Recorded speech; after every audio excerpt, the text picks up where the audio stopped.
Hello friend, welcome to our YouTube channel. तो कैसे हो आप सब? आई होप आप सब बहुत बढ़िया बिंदास एकदम बवाल होंगे। तो आज हम समझने वाले हैं नंबर सिस्टम का पार्ट 4।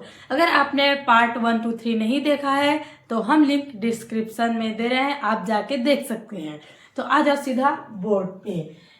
हम देखेंगे सम संख्याएं, इवन नंबर्स, वे संख्याएं जो 2 से पूरी तरह से डिवाइड हो जाती हैं, यानी वे संख्याएं जिसमें हम 2 का भाग चला जाता है उन्हें हम इवन नंबर सम संख्याएं कहते हैं। अगर हम एग्जाम्पल से देखें तो कौन कौन सी संख्याएं होंगी, जैसे कि 2, 4, 6, 8, ये सब। जैसे 4 है, ये 2 से पूरी तरह से डिवाइड हो जाएगा। 6 भी 2 से डिवाइड हो जाएगा, यानी कि 2 3 6, 2 दूनी 4, 2 1 कम 2। ठीक, इसी तरह से आगे और भी संख्याएं आएंगी आदि। अब हम आगे देखेंगे विषम संख्याएं यानी ऑड नंबर। वे संख्याएं जो 2 से भाग नहीं जाती हैं, जिनका हम 2 से भाग नहीं कर सकते। मान लीजिए कौन सी संख्याएं हो जाएंगी, 1, 3, 5, 7। अगर हम 3 का जैसे 2 से अगर करें डिवाइड तो भाग जाएंगे क्या? नहीं जाएंगे। तो ये हमारी विषम संख्याएं होती हैं, 1, 3, 5, 7, 9, एक एक जैसे गैप करके। ठीक, 1 के बाद 2 नहीं है, 3 है, 3 के बाद 4 नहीं, 5 है, 5 के बाद 4 नहीं है, 6 नहीं है, फिर 7 है, 7 के बाद 8 नहीं, 9, फिर 11। इसी तरह से आगे बहुत सी संख्याएं आ जाएंगी। अब हम देखिए दोस्तों, अगर जैसे सम संख्याएं इवन नंबर है, इसमें अगर हम 2 का भाग देते हैं तो जो शेष है वो 0 हो जाता है। और जो विषम संख्याएं हैं उनमें अगर हम भाग देंगे, अगर 2 का भाग देते हैं तो शेष हमारा 1 आता है। तो चलिए दोस्तों, अब हम विभाज्यता का नियम समझेंगे, यानी कि रूल्स ऑफ डिविजिबिलिटी। 2 का सबसे पहले समझेंगे, 2 का विभाज्यता का नियम क्या है। किसी संख्या का अंतिम इकाई अंक क्या हो, 2, 4, 6, 8, 0 हो, वो 2 से डिवाइड हो जाएगा। यानी 2 का वो नियम है, किसी संख्या का अंतिम अंक इकाई का अंक जो है 2, 4, 6, 8 हो या फिर 0 हो। हम एग्जाम्पल से समझेंगे। मान लीजिए कि अगर 24 है, ठीक, तो ये जो इकाई का अंक है ये 4 है, तो ये 2 से डिवाइड हो जाएगा, यानी 2 का ये नियम होगा। इसी तरह अगर हम दूसरा संख्या ले लें, 56, तो ये जो इकाई का अंक है ये भी 2 से डिवाइड हो जाएगा, यानी 2 का नियम होगा। अगर हम ले लें 120, ठीक, तो ये जो इकाई अंक है 0, ये भी हमारा 2 से डिवाइड हो जाएगा, तो फिर क्या होगा, ये 2 का नियम कहलाएगा। अब हम आते हैं 3 का नियम, यानी 3 का विभाज्यता का नियम। अगर किसी संख्या के सभी अंकों का योग 3 से विभाज्य यानी डिवाइड यानी भाग चला जाए तो वो हमारा 3 का नियम होता है।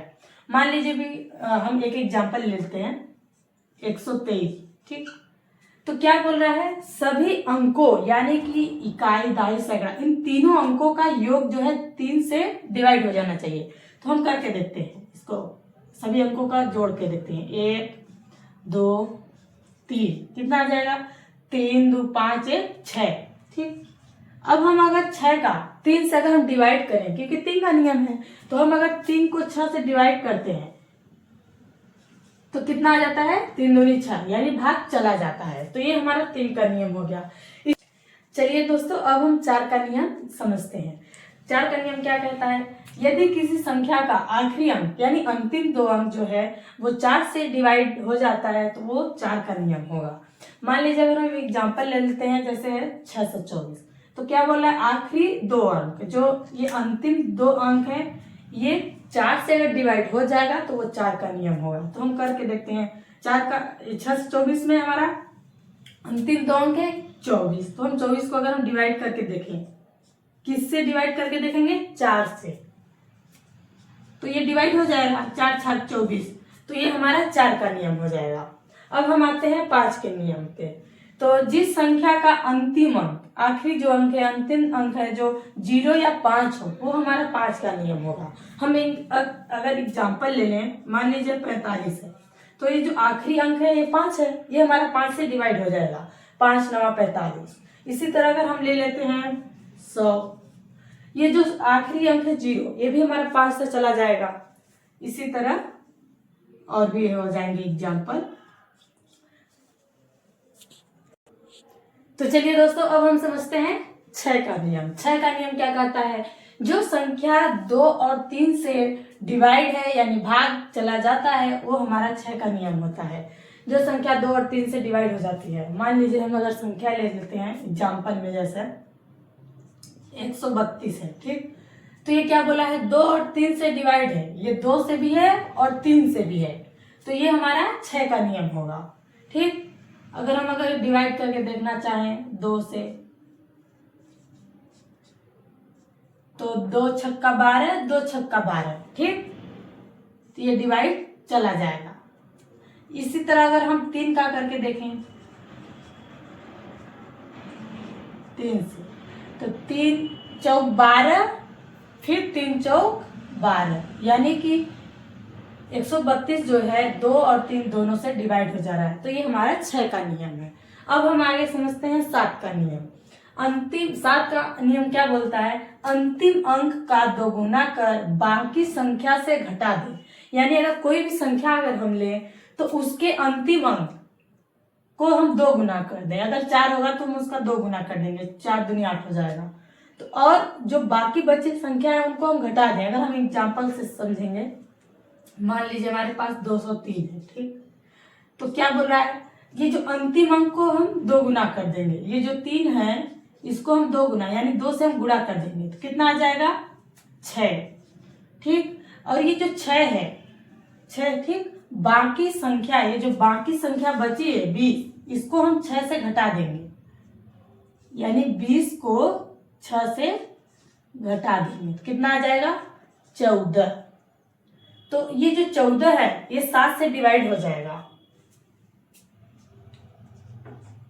7 दूनी 14। तो इस तरह हमारा ये 7 का नियम हो गया। चलिए अब हम समझते हैं 8 का नियम। 8 का नियम क्या कहता है? वह संख्या जो अंतिम 3 अंक शून्य हो, अंतिम 3 अंक शून्य हो या फिर वो 8 से डिवाइड हो। तो हम समझेंगे एग्जाम्पल से। मान लीजिए हमारे पास कितना है?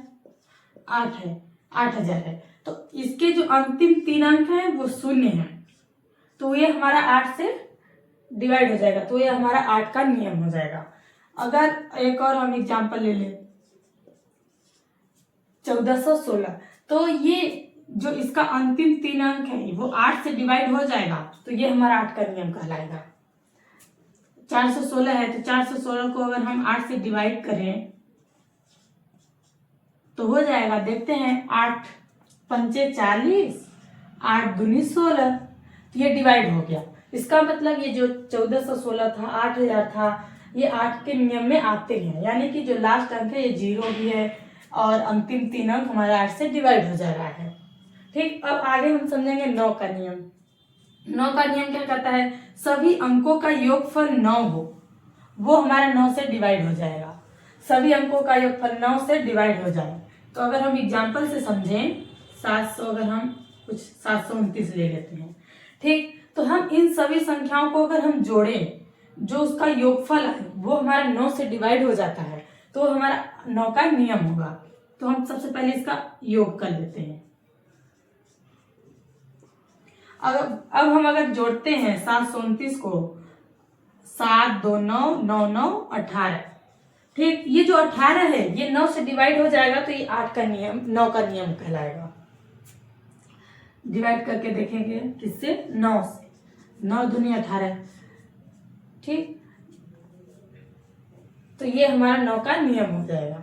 अब हम आगे 10 का नियम समझेंगे। 10 का नियम है अंतिम अंक शून्य हो। अंतिम अंक शून्य हो, तो मान लीजिए हमारे पास कितना है? 20 है, 30 है, 100 है, जिसके भी अंतिम अंक है 0 0 0, ये सब हमारे 10 के नियम में आते हैं।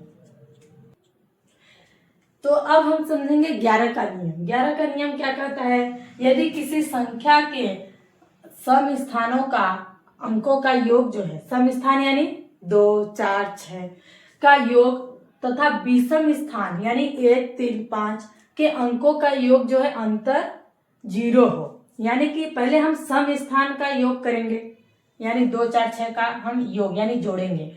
फिर विषम स्थान 1 3 5 इनको जोड़ेंगे। फिर सम और विषम का जोड़, फिर उसका जोड़ने के बाद जो आएगा उसका हम अंतर यानी घटाएंगे, वो हमारा 11 या फिर 0 हो तो वो हमारा 11 का नियम कहलाएगा।